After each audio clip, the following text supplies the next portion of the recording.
Em uma semana, basicamente, de tramitação, com feriados e pontos facultativos no meio, vereador Dinho, existem certamente muito mais dúvidas do que verdades sobre essa lei.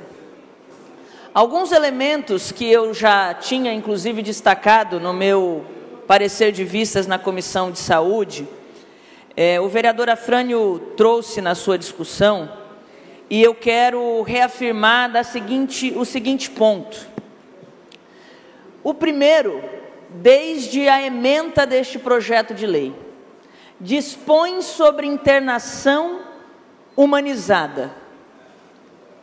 O Executivo está aqui tentando criar uma categoria inexistente na legislação federal.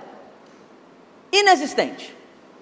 A legislação, como o vereador Afrânio trouxe para cá, fala sobre internação voluntária, quando é consentimento, involuntária, quando tem consentimento da família ou de especialistas, e compulsória por via judicial. E nenhuma das 3 legislações citadas no artigo 1º deste projeto de lei, a 10.216, a 11.343 e a 13.819, carece de regulamentação municipal como se propõe aqui. Nenhuma delas carece de regulamentação municipal. Portanto, é uma falácia, é uma tentativa de deturpar, inclusive, competências e linguagens da lei. Quero começar por este ponto e seguir.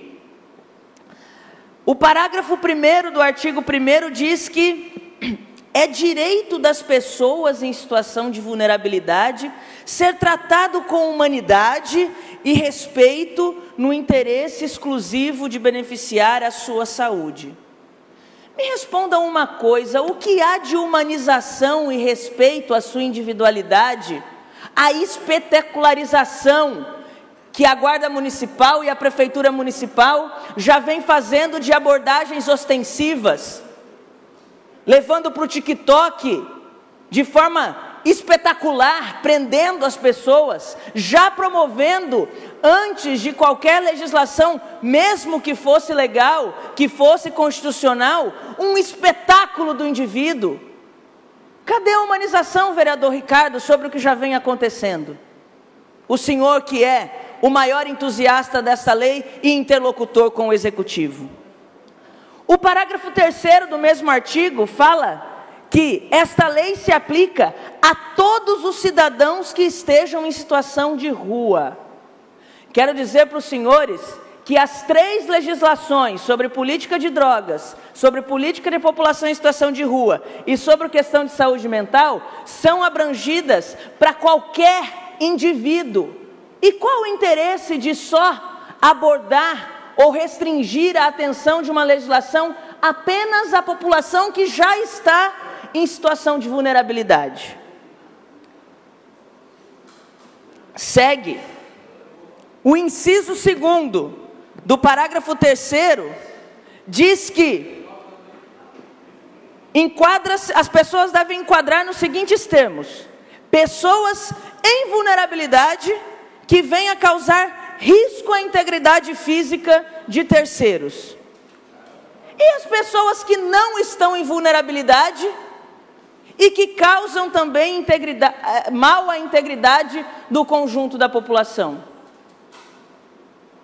Ou que não estão em vulnerabilidade, mas também estão, muitas vezes, acometidas de situação de dependência química, sim, de transtornos mentais, e não possui uma rede de atenção no município para acolhê-las, como o vereador Afrânio já trouxe para cá. São questionamentos, incongruências, insuficiências de um projeto promovido a toque de caixas num ano eleitoral.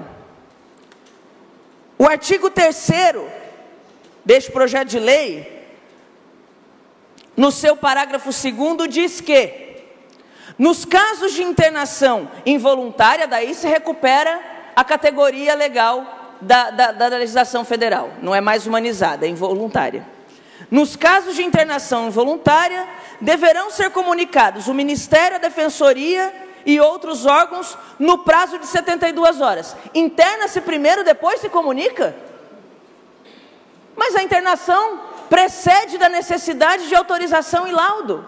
Depois de internado é que vai comunicar? Cadê o direito do indivíduo sobre isso? Onde é que está a humanização nesse caso? Artigo 4º do projeto de lei. Os pacientes serão identificados e acolhidos por uma equipe multiprofissional. Quais categorias? Quais especialidades? Uma equipe lotada onde? Como? Parágrafo 2º do artigo 4º. O atendimento deve observar particularidade e necessidades individuais, considerando vulnerabilidade social, psíquica, sanitária e física. Mais uma vez eu quero trazer aqui a espetacularização que tem acontecido nas abordagens que já vem ocorrendo nessa cidade, sobre pretexto de uma lei que pode vir a ser aprovada na tarde de hoje. Artigo 5º do projeto de lei. No caso do tratamento de usuário ou dependente de drogas, a equipe multidisciplinar oportunizará ao paciente o encaminhamento para instituições especializadas para internação humanizada. Aqui existem vários questionamentos e eu vou trazer 5 apenas. Qual o diagnóstico que o município tem sobre a quantidade de pessoas que estão em vulnerabilidade e que se enquadram nas categorias trazidas pelo artigo 3 e que poderiam vir a precisar dessa internação? Quantas são? Quantas pessoas realmente se enquadram nesse projeto de lei? Quais são as instituições que faria essa internação? Quais instituições? Onde? Quem vai credenciar essas instituições? Qual o endereço dessas instituições? Quem vai gerenciar essas instituições? E quantas vagas nós temos disponíveis para atender o objetivo desse projeto? Sem resposta, sem anexo no projeto, sem nada. O parágrafo 1º do mesmo artigo 5º diz: a internação se dará pelo tempo necessário à desintoxicação, vírgula, no prazo máximo de 90 dias. E se a pessoa precisar de mais tempo? E se a pessoa precisar de mais tempo? A lei federal fala que o tempo é indeterminado.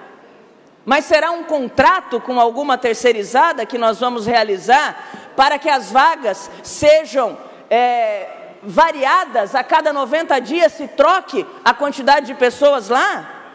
Por que esse tempo? Quem disse que 90 dias é suficiente? Se é para considerar a individualidade de cada um. Cada um é cada um. Artigo 8º.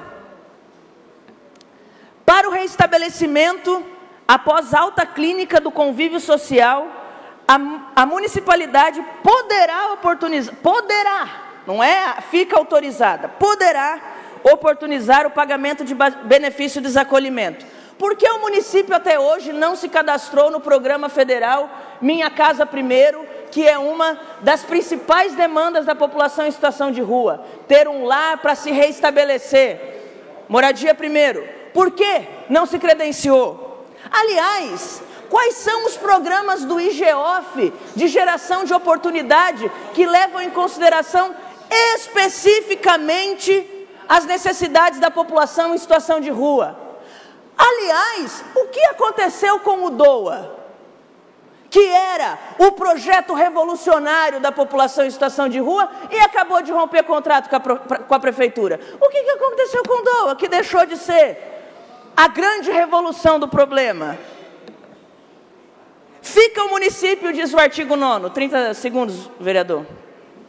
30 segundos. Fica o município de Florianópolis responsável por desenvolver programas técnicos profissionalizantes.